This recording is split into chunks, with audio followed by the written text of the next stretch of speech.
Bismillahirrahmanirrahim. Assalamualaikum warahmatullahi wabarakatuh. Syukur alhamdulillah. Marilah kita panjatkan puji dan syukur kita kehadirat Allah Subhanahu wa taala, Tuhan semesta alam, di mana hanya dengan seizinnya lah, hanya dengan limpahan rahmatnya lah kita semua pada saat ini masih dalam keadaan sehat walafiat, sehingga kita masih dapat melaksanakan aktivitas kita sebagaimana semestinya. Sholawat dan salam tak lupa pula marilah senantiasa kita haturkan kepada junjungan kita Nabiullah Muhammad Sallallahu Alaihi Wasallam beserta para keluarga dan para sahabat beliau. Anak-anakku sekalian, pada pertemuan kali ini kita akan membahas kompetensi dasar baru ya, atau di bab baru, yaitu bab terakhir ya di semester ini adalah transformasi geometri. Sedikit saya jelaskan dulu apa sih transformasi itu. Mungkin kalian, di antara kalian ada yang sudah pernah ya menonton film Transformer. Di film Transformer itu kan kita lihat ya robot-robot yang berubah bentuk ya, berubah wujud seketika. Ya, kurang lebih seperti itulah yang dimaksud dengan transformasi. Jadi transformasi itu definisi secara umumnya ya adalah perubahan ya, perubahan. Entah itu berubah terhadap letak ya, posisi, atau berubah dalam bentuk wujud, ukuran dan lain sebagainya. Itu secara umum ya, definisi secara umum mengenai transformasi.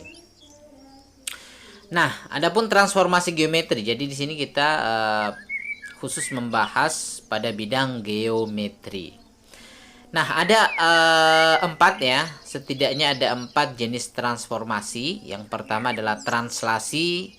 Translasi itu berarti pergeseran ya. Kemudian nanti ada refleksi, kemudian ada, kalau refleksi pencerminan, kemudian ada rotasi, perputaran, dan yang terakhir adalah dilatasi. Nah, dilatasi ini yang berubah itu adalah wujudnya ya, ukuran dari suatu objeknya. Jadi ada 4. Nah, di pertemuan kali ini ya kita khusus dulu membahas topik pada bagian translasi ya. Bagian pertama dari ini ya, jenis-jenis transformasi, yaitu translasi atau pergeseran Kita baca dulu ya, apa sih pengertian dari translasi itu?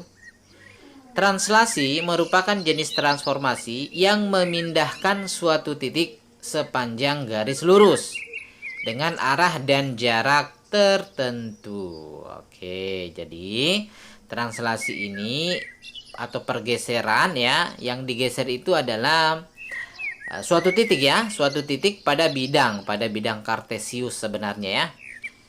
Pada bidang kartesius, dari koordinat tertentu pindah ke koordinat tertentu lainnya, seperti itu. Dengan perpindahan jadi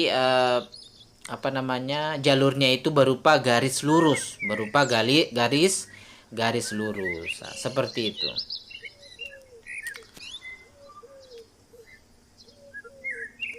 Nah, untuk notasi sendiri, perhatikan.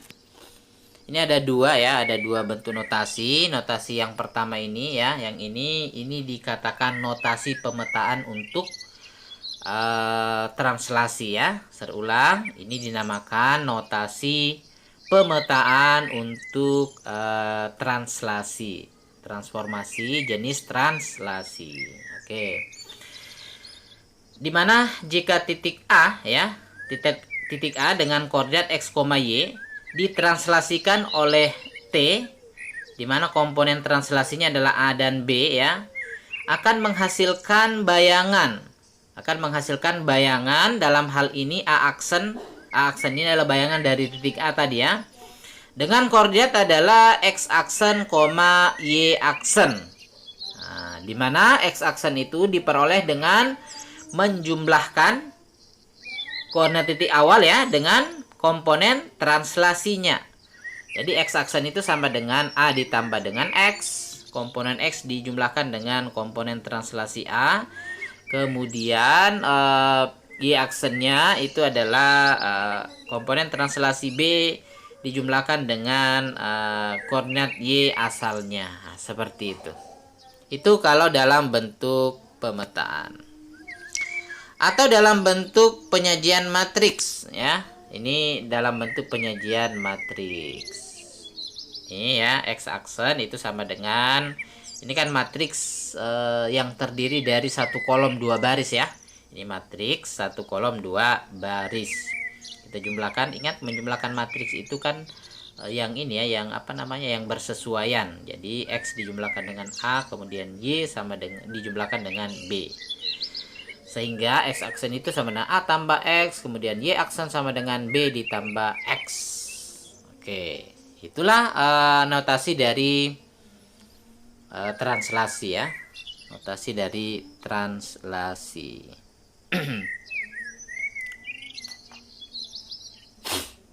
Oke, kita masuk pada, atau kita langsung pada contoh ya. Pada contoh. Contoh pertama dulu. Tentukan bayangan dari titik A yang koordinatnya adalah 2, -1 oleh translasi T dengan komponen -1 sama 5. -1 sama 5. Oke, mari kita bahas. Untuk ininya apa namanya, pemetaannya itu biasanya kita umumnya di buku itu digunakan notasi pemetaan, pemetaan seperti ini tadi ya.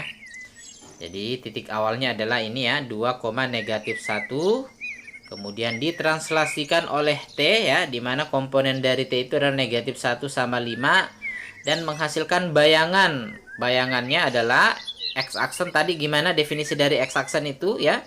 Kita jumlahkan koordinat awal dengan komponen translasinya, seperti itu kan?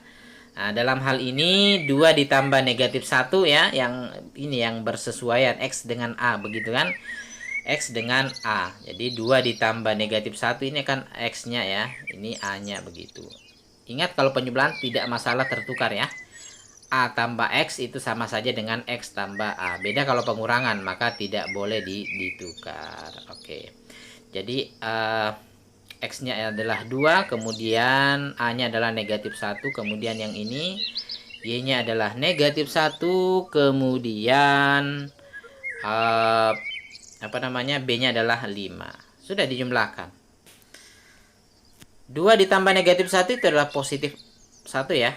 Ini 2 ditambah -1 itu adalah positif 1. Kemudian -1 tambah 5 ya, itu hasilnya 4. Sehingga koordinat bayangan ya dari titik A-nya tadi itu adalah A aksen, itu koordinatnya adalah 1,4. Seperti itu. Gimana? Mudah kan? Insya Allah mudah untuk dipahami ya. Oke, itu untuk contoh pertama. Kita pindah pada contoh yang kedua. Contoh yang kedua ya, titik P aksen dengan koordinat 0,2 adalah bayangan dari titik P dengan koordinat M, N oleh suatu translasi dengan komponen 2 dan -1. Maka tentukanlah nilai dari M kuadrat ditambah dengan N kuadrat. Oke, nah ini sedikit pengembangan bentuk soalnya ya, pengembangan bentuk soal. Nah, pada soal ini yang diketahui itu adalah koordinat bayangan, di mana dalam hal ini adalah P aksen, itu yang diketahui. Nah, di sini kita lihat koordinat dari titik asalnya ya, titik P ini adalah titik asalnya, yaitu M, N. masih dalam bentuk variabel ya. Jadi kita belum tahu M-nya itu berapa, N-nya itu berapa. Jadi yang diketahui di sini hanya bayangannya sama komponen translasinya. Ini adalah komponen translasinya adalah 2 negatif 1. Yang ditanyakan adalah nilai dari M kuadrat tambah N kuadrat. Berarti kita harus cari dulu koordinat asalnya, kan seperti itu ya. Sebab kalau kita belum tahu koordinat asalnya, maka mustahil kita akan bisa menjawab pertanyaannya, yaitu jumlah dari M dengan N dikuadratkan. Nah, seperti itu. Kita harus cari dulu M dan N-nya. M dan N ini kan adalah koordinat untuk titik P ya. Dimana titik P itu adalah titik asal dari P aksennya. Oke, bagaimana caranya? Mari kita bahas secara bersama-sama maksudnya. Oke, titik P itu adalah M, N. Jadi di sini kita masih beri simbol M dan N. Kemudian T-nya ini sudah diketahui 2 dan negatif 1, dan P aksen itu kan adalah X aksen, Y aksen gitu kan ya. Dimana tadi X aksen itu definisinya gimana? Definisi dari cara mencari X aksen itu adalah dengan menjumlahkan, ingat, dengan menjumlahkan koordinat asal dengan komponen translasinya. Tentu di sini yang dijumlahkan M dengan 2 ya, itu adalah X dengan A, kan seperti itu ya. M dengan 2, kemudian N dengan negatif 1 atau Y dengan B ya, seperti itu. Sehingga di sini bayangannya menjadi M tambah 2, N tambah negatif 1. Nah, di sisi lain, P aksen itu diketahui koordinat aslinya ya. Ini sudah diketahui, maka nanti tinggal kita menyamakan. Nah, perhatikan, ini diketahui tadi. Berarti M tambah 2 itu nanti harus menghasilkan 0, begitu kan? M tambah 2 itu serulang itu harus menghasilkan 0. Sedangkan N tambah negatif 1 ini kan bisa juga ditulis N kurang 1 ya. N kurang 1 ini nanti harus menghasilkan berapa? Menghasilkan 2. Seperti itu, karena ini diketahui pada soal. Oke? Maka kita buatlah persamaan M tambah 2 harus menghasilkan sama dengan 0 ya. Kemudian kita selesaikan, 2-nya nanti positif 2 kita pindahkan ya. Menghasilkan negatif 2 sehingga kita dapat M-nya sama dengan negatif 2. Oke. Kita dapatlah M sama dengan negatif 2. Selanjutnya kita akan mencari nilai N. Nah, ini N tambah negatif 1 kan bisa dituliskan dalam bentuk N kurang 1. Nanti hasilnya harus berapa? Harus 2. Kenapa sih harus 2? Karena diketahui pada soal. Negatif 1 pindah ke kanan, tentu menjadi positif ya. Negatif 1 menjadi positif 1. Kemudian dijumlahkan dengan 2. Ini negatif 1 tambah 2 maksudnya ya. Bukan negatif 1 karena dia sudah pindah ruas, nanti jadi positif 1 ya. 1 ditambah 2 jadinya berapa? 3. Nah, N-nya sama dengan 3 berarti M-nya sama dengan negatif 2. Kita dapatlah nilai M dan N. Jadi koordinatnya berapa? Ada yang tahu koordinatnya? Koordinat asalnya? Iya, koordinat asalnya adalah negatif 2,3. Negatif 2,3. Kemudian kita lanjut ke pertanyaannya. Di sini yang ditanyakan adalah M kuadrat tambah N kuadrat. Sebenarnya kuncinya di sini. Kalau kita sudah temukan nilai M dan N, maka pasti ini kita bisa cari ya. Ini kita bisa cari. Oke, M kuadrat, M-nya sendiri itu adalah negatif 2. Kita kuadratkan, N-nya adalah 3. Kita kuadratkan, negatif 2 kuadrat jadi positif ya. Negatif 2 kali negatif 2, 3 dikuadratkan jadi 9 positif. Baru kita jumlah, 4 tambah 9 itu 13 ya. Sehingga jawabannya adalah 13. Nah, gimana? Mudah kan? Insya Allah pasti mudah. Apalagi kalian anak-anak cerdas semua. Oke. Kita lanjut ke contoh ketiga. Ini sebenarnya soalnya juga agak variatif ya. Jadi karena keterbatasan waktu di sini hanya saya berikan tiga bentuk contoh saja ya, tiga bentuk contoh. Kan kalau kita mau bahas semua ya agak panjang nanti videonya. Contoh ketiga atau contoh terakhir. Nah, di sebelumnya nak ya, di sebelumnya itu yang digeser ya atau yang ditranslasikan itu berupa titik. Berupa titik. Ingat, translasi di sini tidak selamanya berupa titik tunggal. Yang tadi itu berupa titik tunggal ya. Berupa titik tunggal. Jadi kadang yang kita translasikan atau yang kita geser itu berupa titik tunggal seperti yang tadi, atau kumpulan titik-titik. Kumpulan titik-titik itu bisa berupa bidang ya, misalnya suatu segitiga ya. Suatu segitiga itu kan kalau bangun segitiga kan di daerah segitiga tersebut sangat banyak titik-titik ya, atau tak terhingga ya, tak terhingga titik-titik. Nah, kalau misalnya segitiga yang kita geser, tentunya titik-titik yang ada di dalam segitiga tersebut itu semua nanti kita ikutkan geser ya, kita ikutkan geser. Bukan hanya satu dua titik saja kalau yang kita geser itu berupa bidang geometri ya. Contohnya tadi apa? Segitiga. Maka yang kita geser di situ bukan hanya satu atau dua titik, semua titik yang ada pada segitiga itu. Oke? Jadi nanti nak yang digeser itu selain berupa titik tunggal itu juga berupa himpunan titik-titik. Dalam hal ini bisa berupa bidang ya, bidang datar, entah itu segitiga, segi empat ya, segi empat, ada trapesium, ada layang-layang dan lain-lain. Nah, selain itu juga ada berupa kurva, di sini di contoh yang ketiga ini yang saya berikan itu adalah kurva ya, kurva parabola. Parabola ini dia bentuk kurvanya nak itu seperti fungsi kuadrat, kurva grafik fungsi kuadrat. Nah, seperti itu. Suatu parabola dengan persamaan P Y sama dengan 2x kuadrat tambah 3x kurang 2 ditranslasikan oleh T dengan komponen 1 negatif 2. Tentukan persamaan bayangan parabola tersebut. Tentukan persamaan bayangan parabola tersebut.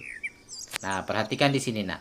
Di sini kalau berupa garis ya, berupa kurva, itu tentu bukan hanya ada satu titik yang akan kita pindah ya, bukan hanya ada satu titik yang kita pindah.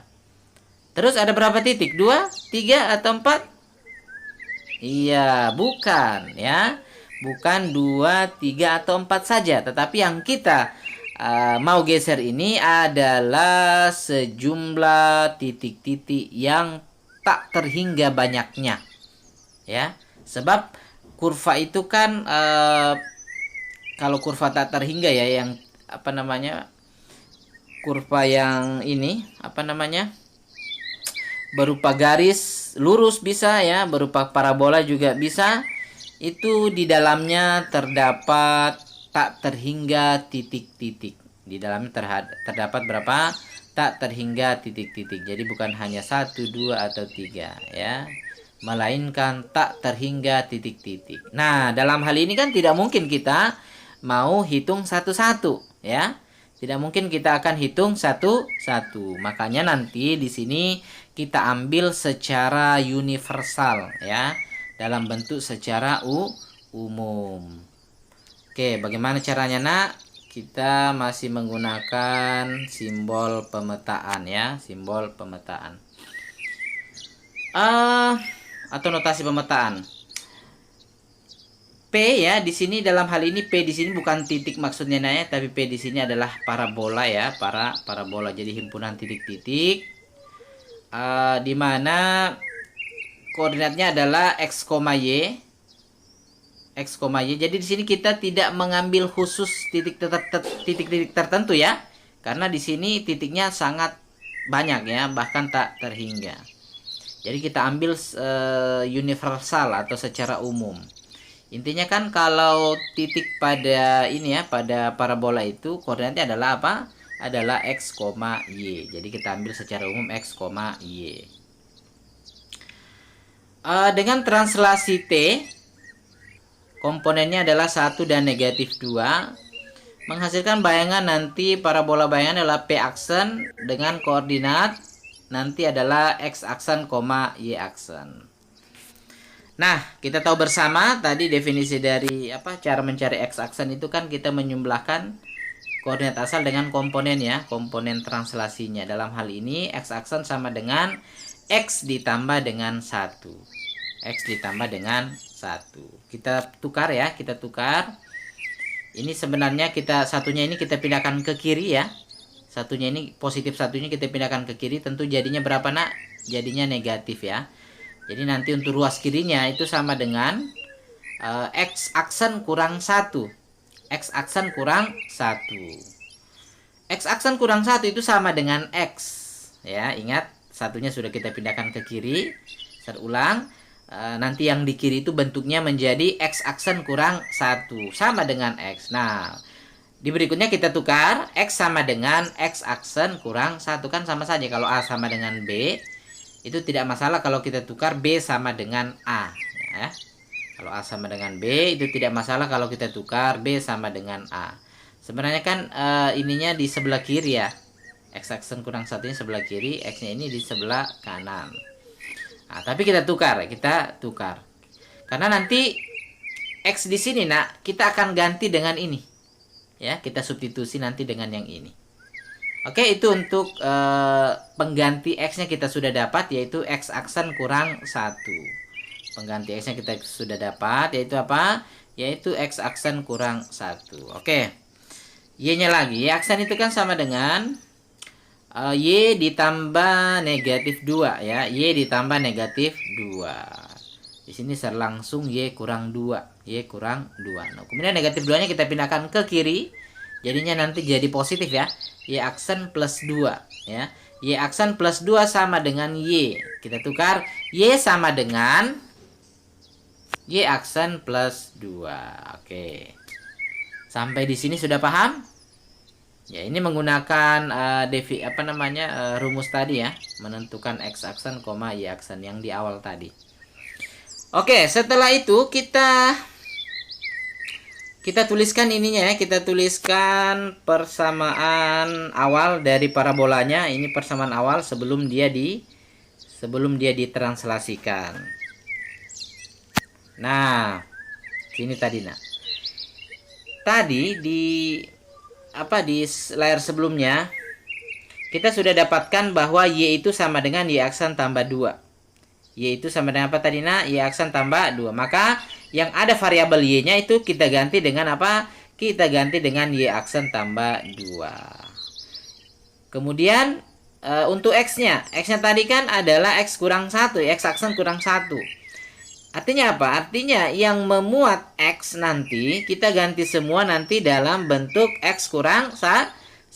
Sehingga di sini kita tidak lihat lagi 2X kuadrat. Yang kita lihat adalah 2 kali X kurang 1 kuadrat. Karena X yang di sini itulah kita ganti dengan X aksen kurang 1. Karena X tadi itu sama dengan X aksen kurang 1. Oke?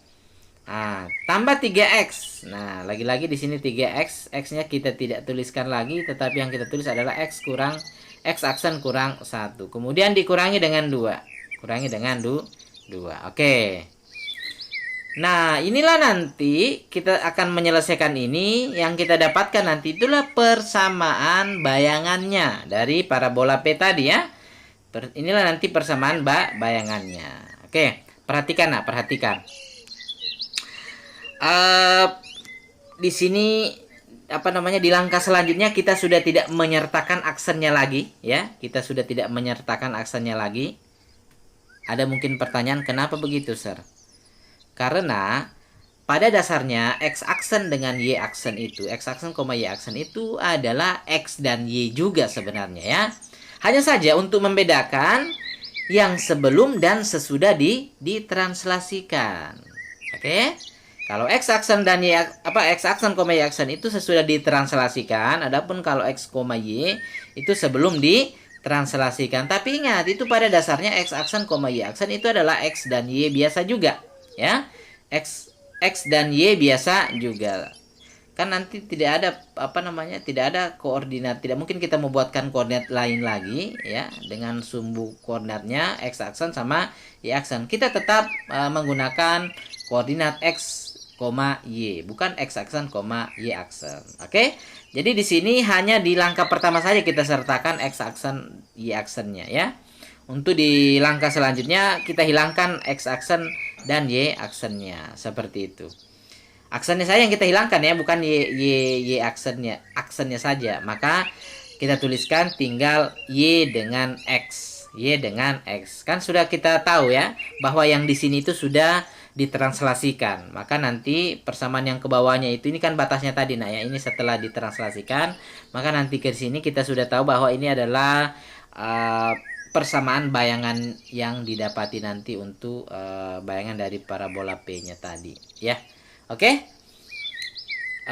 Ini kita selesaikan, kita x-nya kita kuadratkan, makanya di sini menjadi x kuadrat ya, yang ini nak. Kita selesaikan biasa, x kuadrat, kemudian 2-nya kita kali masuk ya. 2 kali x, 2x kali negatif 1, maka di sini negatif 2x. Karena kali dengan negatif 2 kali x, 2x kali dengan negatif 1, negatif 2x. Kemudian negatif 1-nya dikuadratkan jadi positif. Oke, di sini kita lepas kurungnya sudah.